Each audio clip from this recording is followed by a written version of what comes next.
So last video में हमने देखा था क्या होते हैं परसेंटेजेस और कैसे हम इजीली परसेंटेजेस कैलकुलेट कर सकते हैं, लेकिन हमने उसके कोई भी प्रैक्टिस क्वेश्चन सॉल्व नहीं किए थे. So hi all this is Nirant Pawar and today in this video I am going to cover some practice questions related to percentages. Questions होने वाले हैं बहुत interesting, so watch the video till end and you'll know it all.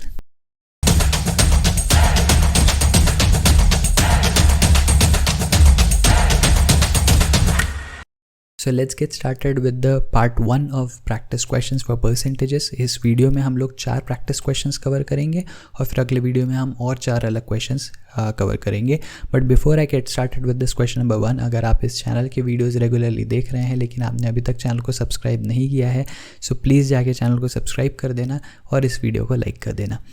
So let's get started with the question number 1, जहाँ पे हमको बोला गया if 25% of A is 75% of B. क्या है यहाँ पे बेसिकली रिलेशन गिवन है. 25% ऑफ ए कैसे लिख सकता हूँ मैं इसको, 25/100 ऐसे ही लिखा जाता है परसेंटेज, राइट. तो 25% ऑफ ए को मैं इक्वल लिखूँगा किसके बराबर, 75% ऑफ बी के बराबर. सही है. अब ये लिखने के बाद में मैं क्या करूँगा, बिफोर आई रीड आगे की कोई भी चीज़, let's solve this first of all. तो 100 से 100 तो ख़त्म हो जाएगा, 25 3 टाइम्स करने से 75 हो जाएगा. So a is equals to 3b मुझे मिल गया. तो ए और बी में मुझे रिलेशन मिल चुका है. अब मुझे पूछा है what percent of A is B, है ना. अब व्हाट परसेंट ऑफ ए मतलब ए का कितना परसेंट है बी. तो मुझे क्या करना है, मुझे बेसिकली फाइंड आउट करना है बी अपॉन ए इंटू 100. मुझे इसकी वैल्यू फाइंड आउट करनी है. सर आपको ये कैसे पता चला कि बी अपॉन ए ही फाइंड आउट करना है और ए अपॉन बी नहीं फाइंड आउट करना है. वो इसीलिए बिकॉज मुझे क्या पूछा है, percentage of A, what percentage of A is B. मतलब मुझे कंपैरिजन किसके साथ करना है, ए के साथ. हर बार हर क्वेश्चन में ये चीज़ याद रखना कि जब कभी आपको किसी के रिस्पेक्ट में कंपैरिजन करना है तो जिसके रिस्पेक्ट में आप कंपैरिजन कर रहे हो उसको आप हमेशा डिनोमिनेटर में डालोगे, राइट. तो मुझे पूछा है व्हाट परसेंटेज ऑफ ए, है ना. तो ए का कितना परसेंट है बी ये पता करना है. तो बी हमेशा न्यूमरेटर में आएगा ऐसे केसेस में और ए जो है वो डिनोमिनेटर में आएगा बिकॉज मैं ए के रिस्पेक्ट में बी की वैल्यू फाइंड आउट कर रहा हूँ, राइट.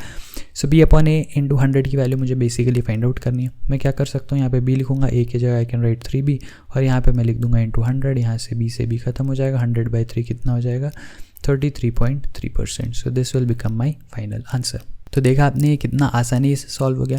इस क्वेश्चन में मुझे एक ही कंडीशन गिवन थी, 25% of A is 75% of B. उस कंडीशन को यूज़ करके मैं एक रिजल्ट पे आया और फिर जो मुझे सवाल में पूछा गया था वहाँ पे रिजल्ट इनपुट कर दिया and I got the answer, right. Very simple question, कोई बहुत खास बात नहीं थी, बहुत कोई मुश्किल काम नहीं है, बिल्कुल बहुत आसान सा चीज़ था ये. So let's move to the next question, that is question number 2. Question number 2 में क्या बोला है, 30% ऑफ ए प्लस बी. मैं यहाँ पे लिख देता हूँ 30% ऑफ ए प्लस बी. ये लिखा है इज़ इक्वल्स टू 50% ऑफ. तो यहाँ पे मैं लिख रहा हूँ 50% of A minus B, right. अब इसके बाद मुझे ए और बी के बीच में कुछ रिलेशन गिवन है जिसकी वैल्यू मुझे फाइंड आउट करनी है, राइट. तो पहले तो इसको सॉल्व कर लेते हैं. 100 से 100 तो ख़त्म हो जाएगा, 0 से 0 भी कट जाएगा. तो I will gate 3a plus 3b, है ना, लेफ्ट हैंड साइड पे अगर मैंने ब्रैकेट ओपन कर दिया तो, और राइट हैंड साइड पे आई will gate 5a minus 5b, right. अब ये 3 को इधर ट्रांसफ़र करते हैं, 5b को इधर ट्रांसफ़र करते हैं. So I will get 5 + 3 that is 8b is equals to 5a minus 3a that is 2a. So I will get a is equals to 4b. सही है. तो मुझे a और b के बीच में रिलेशन मिल गया. मैंने a को b के टर्म्स में फाइंड आउट कर लिया है और यहाँ पे मुझे एक एक्सप्रेशन की वैल्यू पूछी गई है.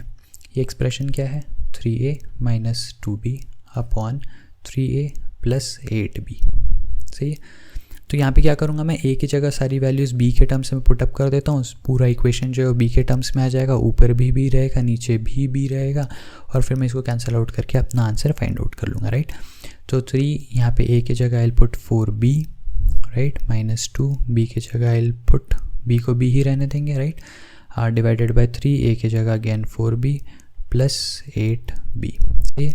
3 4 से हो गया 12b माइनस 2b और नीचे आ जाएगा 12b प्लस 8b. तो मुझे डिनोमिनेटर में क्या मिल जाएगा, 20b मिलेगा डिनोमिनेटर में. न्यूमरेटर में 12b minus 2b which will be 10b. यहाँ से b से b खत्म हो जाएगा, 0 से 0 खत्म हो जाएगा और मुझे आंसर क्या मिल जाएगा, 1/2. सो 1/2 हो जाएगा मेरा फाइनल आंसर.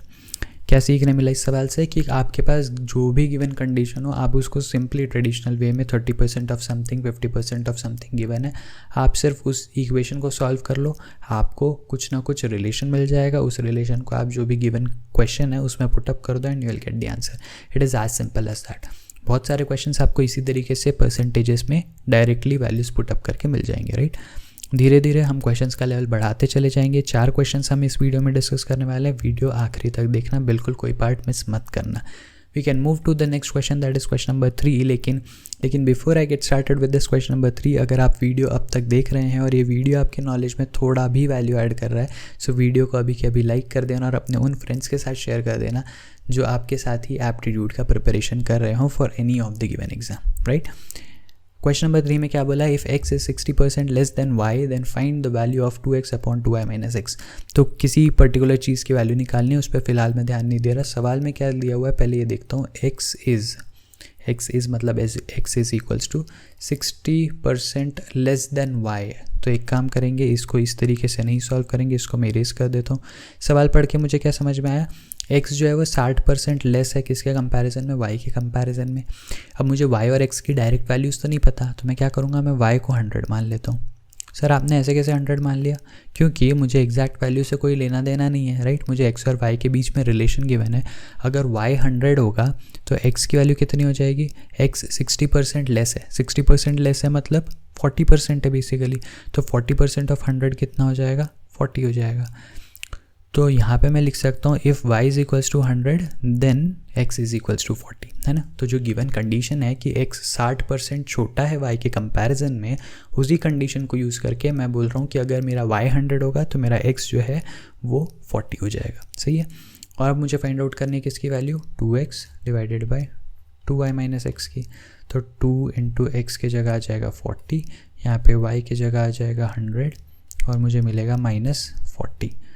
तो यहाँ से आई गेट 4 2 8 दैट इज़ 80, नीचे मुझे मिलेगा 200 minus 40 which is nothing but 80 upon 160 which is again 1/2। तो मेरा आंसर कितना हो गया फाइनल, 1/2, सही है। तो अगेन इस क्वेश्चन से हमको क्या सीखने मिला कि x की वैल्यू मेरे पास है, y की वैल्यू मेरे पास है। जब कभी आपको x और y में रिलेशन गिवन हो और आपको x और y में से किसी की भी एग्जैक्ट वैल्यू खुद की ना पूछी हो, आप किसी एक को अज्यूम कर सकते हो एज 100 एंड देन उसके रिस्पेक्ट में आप दूसरे की वैल्यू निकाल सकते हो, राइट।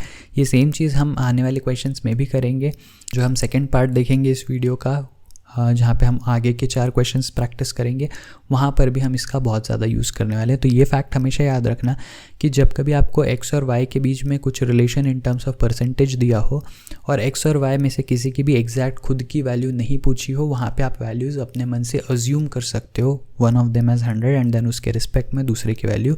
ऐसा क्यों करते हैं, बिकॉज वैल्यूज़ को सॉल्व करना आसान होता है। हाउएवर जब कभी आपको x या y की कोई एक वैल्यू एक्चुअल वाली वैल्यू गिवन है, वो उस केस में आपका अजम्पशन काम नहीं करेगा, क्योंकि वहाँ पे आपका अजम्पशन जो है वो गलत हो जाएगा, राइट। तो इसलिए ऐसे क्वेश्चंस में हमेशा याद रखेंगे कि हम लोग क्या करेंगे, x और y में जब रिलेशन गिवन है और x और y में से किसी की भी खुद की एग्जैक्ट वैल्यू ना दी गई है ना पूछी गई है, ऐसे केसेस में मैं एक को 100 कंसिडर करूँगा और उसके रिस्पेक्ट में दूसरे की वैल्यू को डिराइव कर लूँगा और फिर वो वैल्यूज़ को जो कोई क्वेश्चन में पार्ट गिवन है जो मुझे फाइंड आउट करना है उसमें मैं पुटअप कर दूँगा, right. So this is as simple as that. आपने देखा कि अगेन ये क्वेश्चन कितना इजीली सॉल्व हो गया। अभी तक आपने पहले 3 क्वेश्चंस में ये भी देखा होगा कि हमने किसी भी क्वेश्चन में परसेंटेज अब तक कैलकुलेट नहीं किया है। तो जो कुछ मैंने आपको परसेंटेज कैलकुलेशन सिखाया है वो हो सकता है आपको किसी परसेंटेज के डायरेक्ट क्वेश्चन में काम आए, या हो सकता है आपको किसी और क्वेश्चन किसी और टॉपिक में कहीं और काम में आ जाए, है ना। तो वो कॉन्सेप्ट जो है उसको नहीं भूलना है। जनरली एग्ज़ाम्स में डायरेक्ट क्वेश्चंस ऐसे आते नहीं हैं परसेंटेजेस के, इसलिए आपको नहीं दिखे होंगे अभी तक वैसे क्वेश्चंस। लेकिन आने वाले टाइम में अगर आपको क्वेश्चन दिखता है, चाहे इस टॉपिक में चाहे किसी और टॉपिक में, वो जो हमने परसेंटेज कैलकुलेशन की टेक्निक्स देखी वो आपको हर बार काफ़ी काम में आएगी। And with this we can move to last question of this video, जहाँ पे हमको बोला गया है 40% of A is 30% of B and 50% of B is 10% of C and 10% of C is X% of A, then what is the value of X। बड़ा confusing सा सवाल दिख रहा है, लेकिन देखते हैं कितना कन्फ्यूजिंग है। 40% of A is equals to 30% of B, ये गिवन है ना। मैं सेंटेंसेस नहीं लिखूंगा, डायरेक्ट उस सेंटेंस से मैं क्या समझ रहा हूँ वो वैल्यूज़ लिखना स्टार्ट करूँगा। 40% ऑफ A को मैं लिख सकता हूँ 40/100 into A is equals to 30% of B, मतलब 30/100 इंटू B, सही है। ये मुझे एक रिलेशन गिवन है, यहाँ से 100 और 100 को अगर मैं कैंसिल कर दूँ, 0 0 को भी कैंसिल कर दूँ, तो मुझे 4a इज इक्वल्स टू मिल जाएगा 3b। यहाँ से I can write a/b is equals to 3/4। सही है। तो ये एक वैल्यू मैं अपने पास में संभाल के रखता हूँ, बिकॉज हो सकता है इसकी मुझे आगे ज़रूरत पड़े। नेक्स्ट मुझे क्या दिया हुआ है, 50% ऑफ b, मतलब 50/100 into b is equals to 10% of c। तो यहाँ पे 10/100 इंटू सी हो जाएगा। 100 से 100 खत्म हो जाएगा, 0 से 0 खत्म हो जाएगा। I will get 5b is equals to C which is nothing but b/c is equals to 1/5। सही है। तो यहाँ पे मुझे a/b और b/c की वैल्यू मिल चुकी है। अब यहाँ पे 10% of c is equals to x% of a given है। तो 10% ऑफ c, मैं यहाँ पे लिख रहा हूँ 10% of c is equals to x% of a। यहाँ पे मैंने लिख दिया x% ऑफ a। सही है। यहाँ से वापस 100 और 100 को कैंसिल करेंगे, तो what I can get is c/a is equals to x/10। तो ये मुझे एक और रिलेशन मिल गया। सही है। अब मुझे फाइंड आउट करने की इसकी वैल्यू, x की वैल्यू। अब ऐसे केसेस में हम क्या करेंगे, यहाँ से आपको एक चीज़ देख के समझ में आ चुकी होगी कि जब कभी मेरे पास a/b और b/c की वैल्यू है, तो मैं क्या करूँगा, जो मैंने रेशियो एंड प्रोपोर्शन में ऑलरेडी सीख रखा है ना। मैं एक काम ये कर सकता हूँ कि इधर मैं a/b/c की वैल्यू निकाल लूँ, जहाँ से मुझे a और c के बीच में रिलेशन डायरेक्टली मिल जाएगा।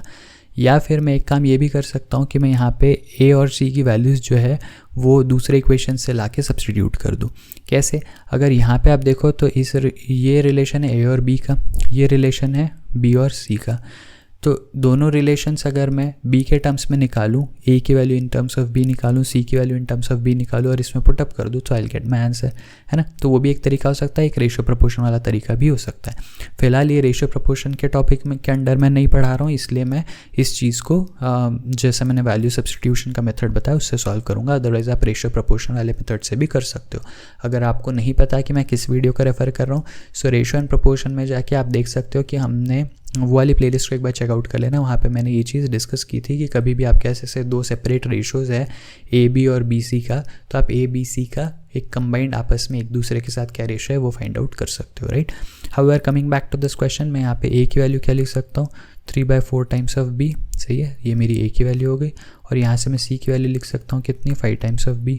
तो मुझे a और c दोनों की वैल्यूज़ जो है वो इन टर्म्स ऑफ b मिल गई। यहाँ पे पुटअप करेंगे, c की जगह आई कैन राइट 5b और a की जगह आई कैन राइट 3b/4। तो यहाँ पे मैं 3b लिखूँगा और ये 4 को भेज दूंगा ऊपर।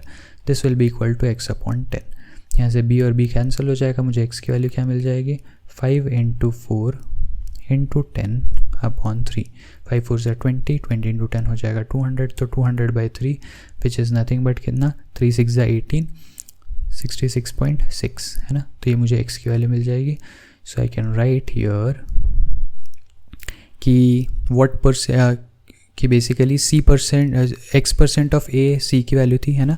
तो 10% ऑफ c, जो लास्ट सेंटेंस था 10% of c, that will be equal to 66.6% of a।